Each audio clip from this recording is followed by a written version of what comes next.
2 Kings chapter 2. Just before God took Elijah to heaven in a whirlwind, Elijah and Elisha were on a walk out of Gilgal. Elijah said to Elisha, "Stay here. God has sent me on an errand to Bethel." Elisha said, "Not on your life. I'm not letting you out of my sight." So they both went to Bethel. The guild of prophets at Bethel met Elisha and said, "Did you know that God is going to take your master away from you today?" "Yes," he said. "I know it, but keep it quiet." Then Elijah said to Elisha, "Stay here. God has sent me on an errand to Jericho." Elisha said, "Not on your life. I'm not letting you out of my sight." So they both went to Jericho. The guild of prophets at Jericho came to Elisha and said, "Did you know that God is going to take your master away from you today?" "Yes," he said, "I know, but keep it quiet." Then Elijah said to Elisha, "Stay here. God has sent me on an errand to the Jordan." Elisha said, "Not on your life. I am not letting you out of my sight." And so the two of them went on their way together. Meanwhile, 50 men from the guild of prophets gathered some distance away while the two of them stood at the Jordan. Elijah took his cloak, he rolled it up, and he hit the water with it. The river divided, and the two men walked through on dry land. When they reached the other side, Elijah said to Elisha, "What can I do for you before I'm taken from you? Ask anything." Elisha said, "Your life repeated in my life. I want to be a holy man just like you." "That's a hard one," said Elijah.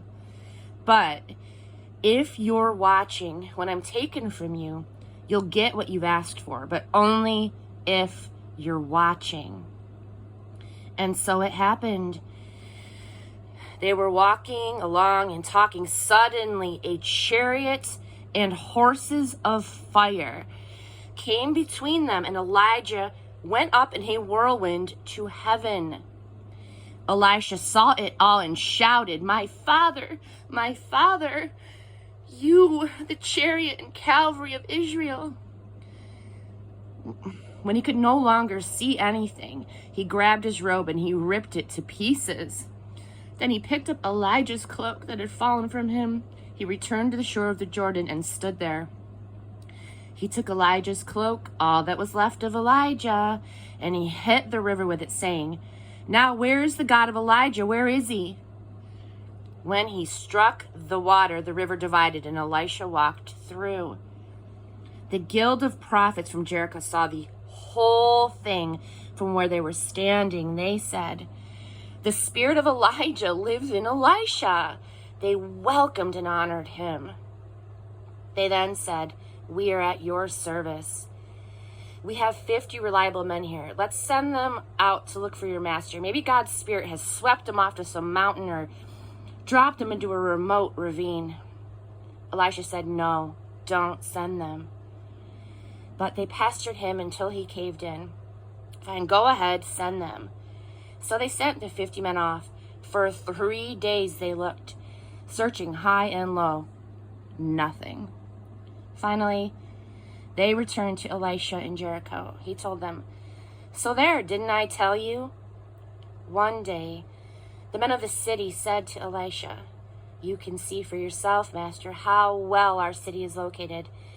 But the water is polluted and nothing grows."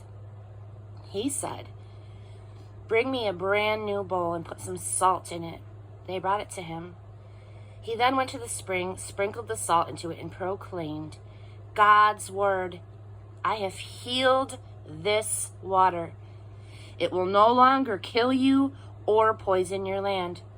And sure enough, the water was healed, and it remains so to this day, just as Elisha said. Another time, Elisha was on his way to Bethel, and some little kids came out from the town, and they taunted him. "What's up, old bald head? Out of our way, skinhead."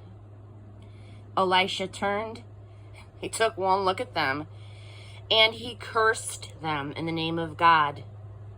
2 bears charged out of the underbrush and knocked them about, ripping them limb from limb.